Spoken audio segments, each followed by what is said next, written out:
नामदेव जी रोज जाते थे विठ्ठल का दर्शन करने और रोज प्रार्थना करते, मेरी मैया रोज भोजन बनाती है, आप कभी पाने के लिए आओ ना ठाकुर जी।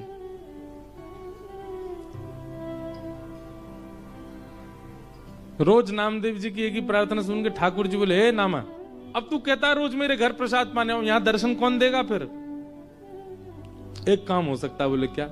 तू मेरी जगह खड़ा हो जा तो मैं जाऊं प्रसाद पाने। नामदेव जी बोले, ये कैसे संभव है?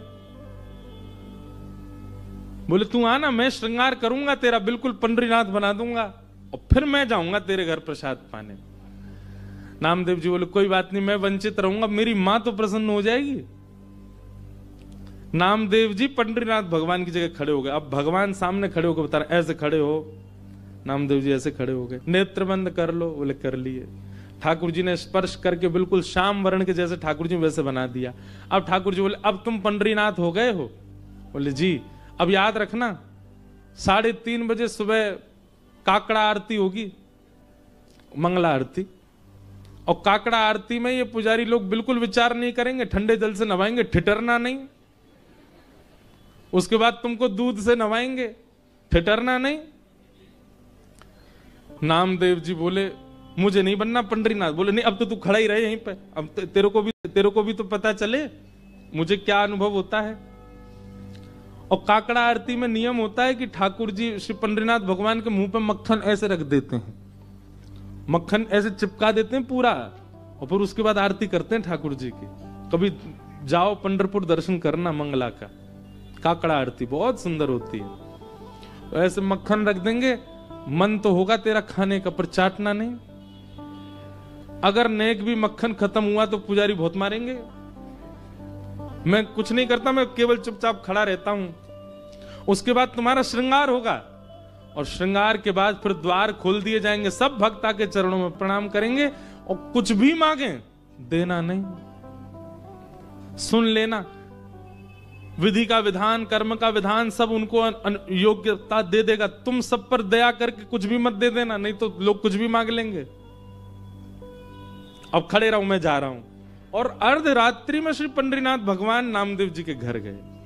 द्वार जाकर के खट खोलो, जैसे ही द्वार खोला माने, आहा, जैसे ही द्वार पर पंडरीनाथ भगवान को देखा, नामदेव जी की माता जी तो आनंदित हो गई, चरणों में गिर पड़ी।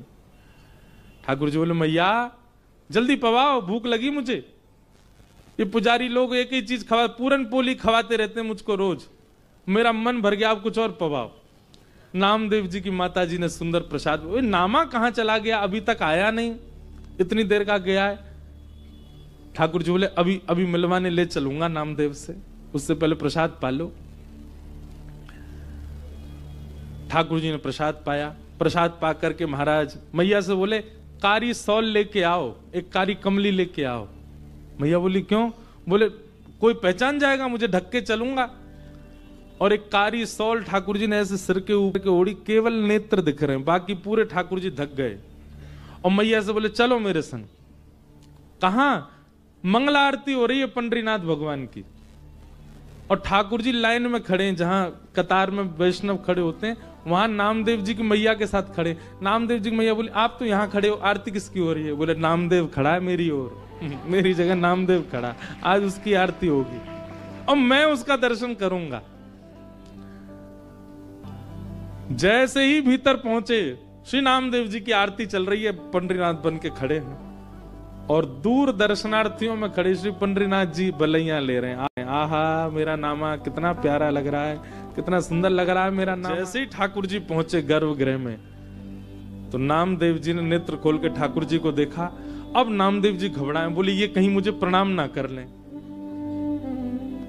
ठाकुर जी बोले, आज तो नामा रोक नहीं पाएगा। और तुरंत ठाकुर जी ऐसे सिर झुका के वंदन, नामदेव जी के नेत्र सजल हो गए। ठाकुर जी बोले, रोइयो मत, पुजारी देख लेंगे, ठाकुर के आंसू आ रहे हैं। आहा,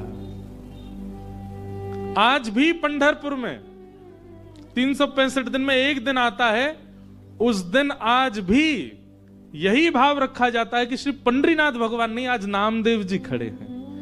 और उस दिन जितने वैष्णव दर्शनार्थी आते हैं सबको प्रणाम करते हैं। क्यों? बोले इन वैष्णवों में कहीं ना कहीं पंडरीनाथ आए होंगे दर्शन करने के।